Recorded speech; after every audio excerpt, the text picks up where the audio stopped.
This is the outside of the Auto-Sleeper Kemerton XL MQ. As I move along, I will firstly come to the gas tank fill point. To fill the gas tank up, just take the nozzle, slide it over the top of this section here, pull the lever round and then pull that lever towards you to lock it into place, and then just hold the button down on the pump to put in as many litres as you want, or just wait until it clicks off when it's full like a fuel pump would. This centre part here is to take the screw-in continental adapters. To view how much gas is in the tank, the gauge is located just here.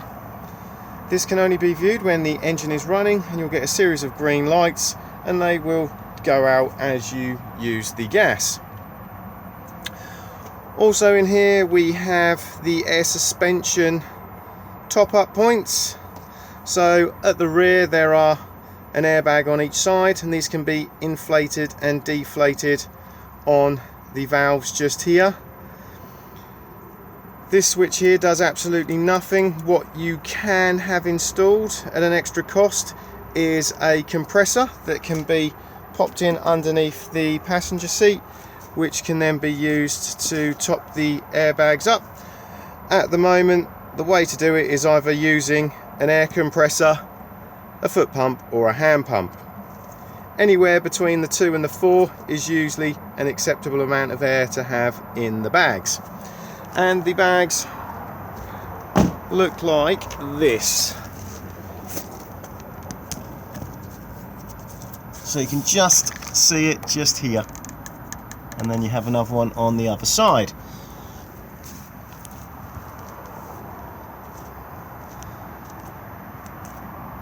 Freshwater tank fill just here, so you can just pop a hose pipe in and fill up the freshwater tank if you wish. And as you can see, the cap can be locked. We then have the emergency gas control just here. So to completely isolate the gas, you just need to go underneath and go to this point just here, remove that front faceplate, and then sitting behind there you will find a brass knob, and literally just twist that to turn the gas off.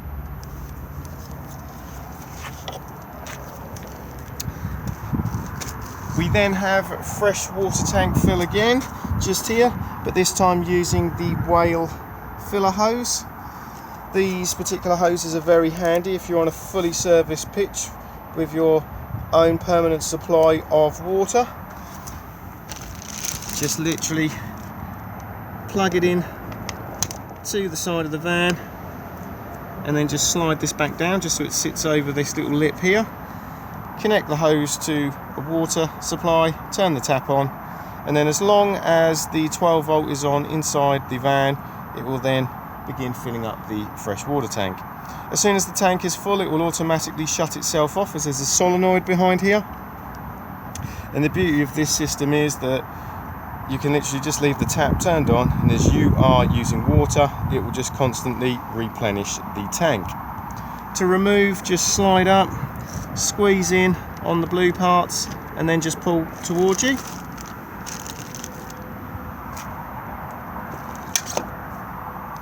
Beside that we have external TV and satellite points, and you'll also find there's a 12 volt socket there as well.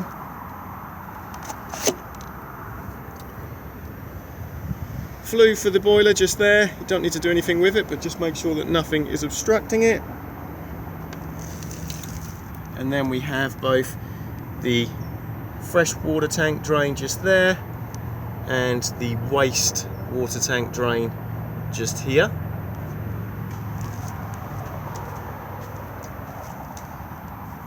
Mains hookup point, just remember that when you are removing the hookup to also push down on the blue lever just there.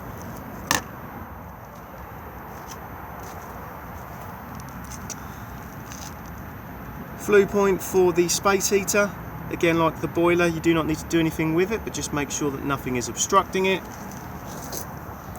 And then the spare wheel just sits here and it winds down.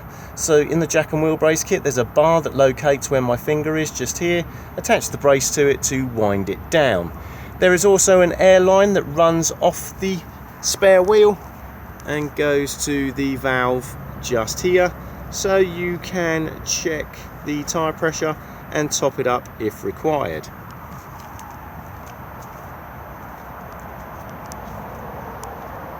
Reversing camera just up here, and then we have the Fiamma bike rack. To drop the rails, just pull the rails towards you, pop the bikes on the rails and secure the straps through the wheels, and then just adjust the arms to attach round the frames of the bikes.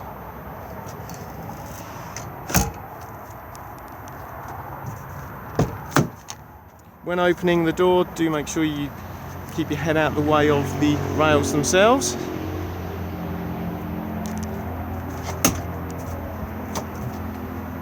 And you will see you have these buttons just here that if you press them, you can fold the door fully open.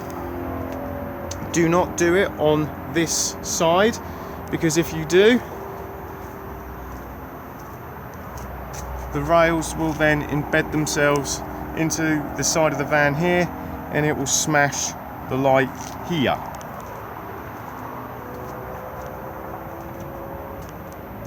At the rear we have the freestanding table, and then we have the cassette location for the toilet. Firstly, if I just slide this out and just take this section out, this is used for when you're filling up the flush water.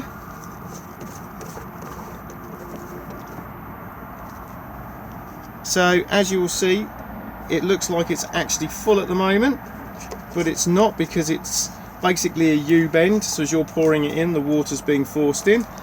To view how much water is in the flush tank, just come to the gauge just here. You can also, if you want to, add pink flush rinse as well to the water.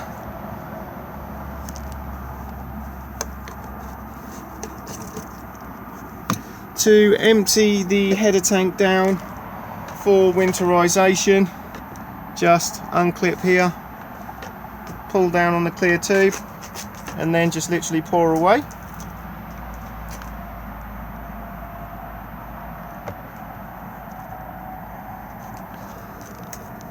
If I now remove the cassette,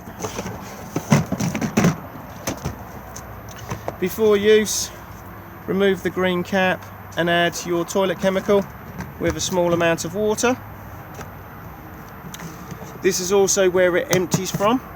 Just remember that you need to hold this button in here to release the vacuum inside when pouring. It's also advisable to keep this seal lubricated. Thetford do their own seal lubricant, but any silicone based lubricant is fine. And by turning this section here, allows access inside the cassette for additional cleaning. All of these cassettes now come on wheels with extendable handles.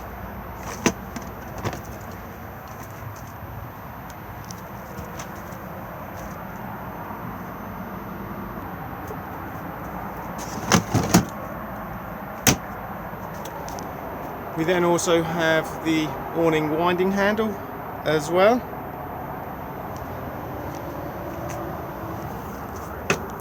As I now move round, we have the external barbecue point. So you'll see at the moment the barbecue adapter itself is still attached with a cable tie, so remove and then attach the hose of the barbecue to this rib section here and secure it with a Jubilee clip. To use, plug this section here into this part and it will lock into place and then allow you to turn the gas on. To release it, just push on the collar, push it up, and it will then remove itself.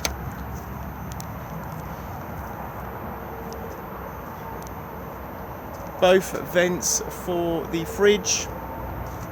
As this is a fully winterized motorhome, it does come with 2 winter covers for them. To install these, start at the bottom and then just clip them on. Once they're both on, this will help the fridge run efficiently in cold temperatures. Do make sure that they're off in the warmer weather, or otherwise the fridge will just overheat and not work correctly.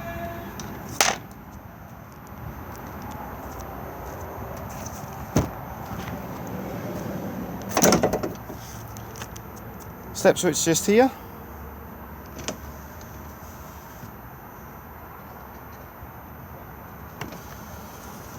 The step will also automatically put itself away when the engine is started.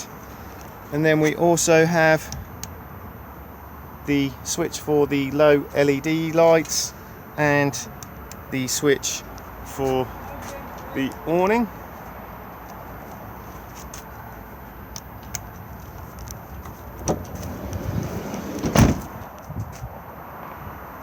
At the top we have the 2-lay Omni-Store roll-out awning. If I now get the winding handle,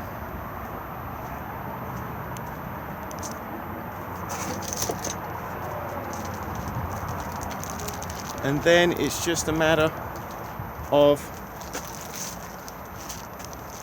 popping it in to this section here and then beginning to wind the canopy out. As you can now see, I've wound the awning out a short distance. I always do this first and then drop the legs for support. That way it's not putting too much stress on the van itself or on the awning. The legs are sprung loaded. You just literally just push and then the leg will drop. Drop the leg to the ground and then literally get the awning at the height you require, and then come to this grey lever and snap it up to lock it into position, and then do exactly the same again with the other leg.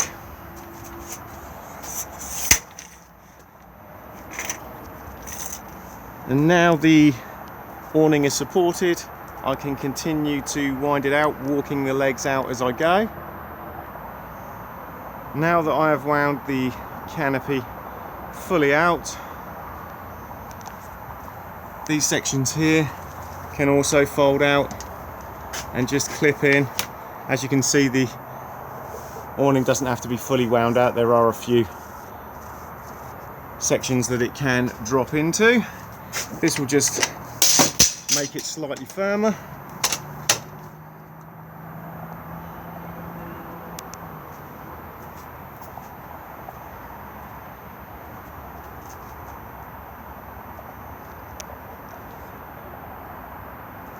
And then when it comes to winding it away, unclip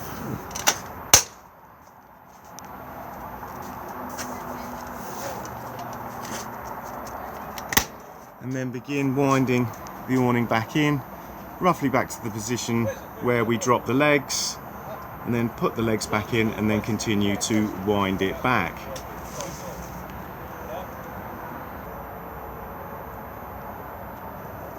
If I now go back underneath the van on this side, again you can see the gas tank and the front that comes off to isolate the gas, but also here you can see the regulator. This is a crash regulator, so in the event of an accident this yellow button here will pop out to cut the gas off. But sometimes these can also be triggered if you go over a bump quite violently. So if you're not getting any gas into the van, just check to see if this button has popped out.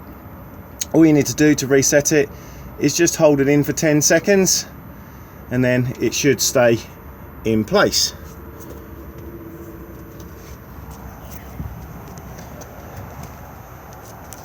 Diesel fill just here, and the cap unlocks on the ignition key.